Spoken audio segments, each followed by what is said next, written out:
Thank you for inviting me. As Mary said, I am a councillor in St Helens and I'm up for election tomorrow. So I'm extremely busy, but I was pleased that I've been invited.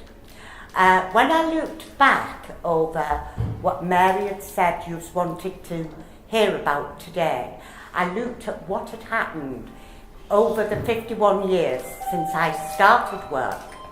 And I looked at my terms and conditions 51 years ago and what they are today, and how much they have changed, how much the general workforce has changed. And I thought about what fetched all this about. I think the biggest change in the workforce came about 1939 to 1945, and that was the war. Men went off to war and women left their homes, went in the factories, went in the munition factories, driving lorries and in the fields, farm girls, traditionally not female work.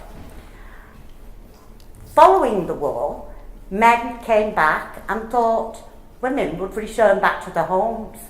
But females, no, they'd had freedom. They'd seen another side to life and decided they wanted a place in this world going forward and in the workplace. So from 45 onwards, we saw changes, big changes.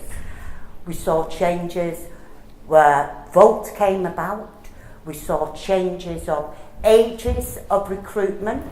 We saw conditions for females changing, maternity legislation, then paternity legislation, then adoption laws came in. All these things have come about. So the workplace has really changed for workers. The main thing is you've got to establish what status of a worker you are. And when you think about it, you just think, oh, I'm an employee or I'm contracted. Well, there's a few more status of employment. There's workers. That is when you say you will do a job for someone, right? There's an employee where you get a salary or a wage. Then there's a manager who covers the workforce, people are employed. Each and every one, be it manager, worker, employee, director, whatever, has terms and conditions that they are supposed to be granted by whoever gives them their contract. So that is the crucial thing when you take up any form of employment, regardless of your status, be it temporary worker, seasonal worker, full-time worker. Ask for your terms and conditions of employment. The next thing is, your terms and conditions will be dependent on what they've asked you to do. Your wage will be determined. Is it a contract and a job lot? Is it hourly paid? The one thing is now with legislation, it's got to be minimum national wage, minimum wage. And we should fight for that. Our trade unions throughout the years have challenged and fought, and we should be proud of what they've fought for. It's still not brilliant when you think at age 21 to 24 it's £7.70 an hour. At 25 it rises to, I think it's £8.45 currently, but it may be going up. So it's not brilliant. London is higher. But even today, we have employers that do not pay it. And wherever we see that injustice, we should challenge it. We should support those people. Our trade unions will fight it for them if the trade union members. But all these workers on such a low wage can't afford trade union membership. So even trade unions now are reducing the entrance fee or the monthly fee. Other legislation that's come about to help workers, disability discrimination. Massive, massive injustice to individuals. I'm disabled. I was disabled when I started work, profoundly deaf, so I shout. Very rarely need a microphone.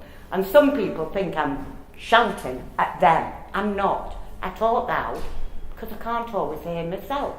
So that came about, disability discrimination.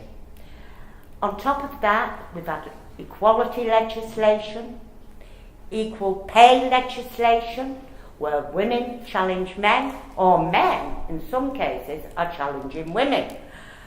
Not a lot, but they are doing it. So the legislation has come about, I would say, from the 60s onwards, the revigoration, really, of trade union movement. Sadly, it seems to be falling now, but hopefully it will increase, hopefully, and I would advise everyone, if you're working, to join a trade union. The organisations that can help an employee, if you have difficulties with an employer, or you want to start a business and employ people, is Citizens Advice, great website for employees and as an employer. ACAS, where your rights of discipline, challenge, representation comes about. So there's lots and lots of other legislation, acts of parliament, whatever, that has come about. And they'll continue to grow and grow and grow. Within my own area of adult health and social care in St Helens, the biggest challenge is training for our care workers and recognition of the work they do, the valuable, vital work that they do on a pittance of a wage. Currently, there are organisations that are taking industrial action, and that is because if they work overnight, it's classed as a sleeping night or a waking night. How much do they get paid? It can make up to £100 a week and sometimes £180 a month difference in the salaries of those women, providing support for the most vulnerable. So legislation and the acts that come about are vital, that we challenge, we make sure we understand them.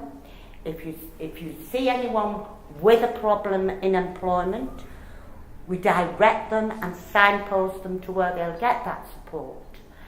And hopefully the workplace will become a safer place to work. Health and safety was a massive issue, but now it is getting better. It's improved greatly, but there are still firms we see week in, week out, where accidents have taken place and they are challenged by the court and they're fined and imprisoned, and rightfully so.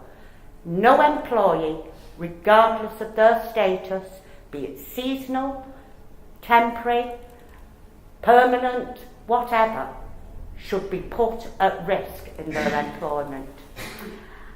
I've only given you a little brief outline of employment legislation and how it affects people, but there are many pieces of legislation and acts that cover a major provider within our cities and our towns, employers.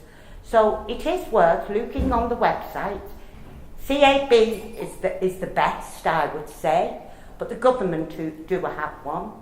And ACAS is great if you know of people that are being transferred over to another company and not given the opportunity of carrying service over, salary, redundancy pay, whatever.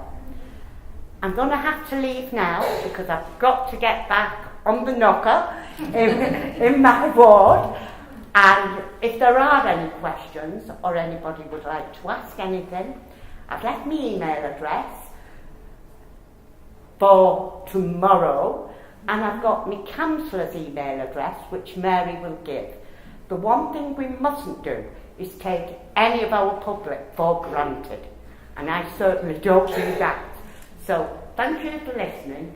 I'm sorry I'm diving off, but thank you again.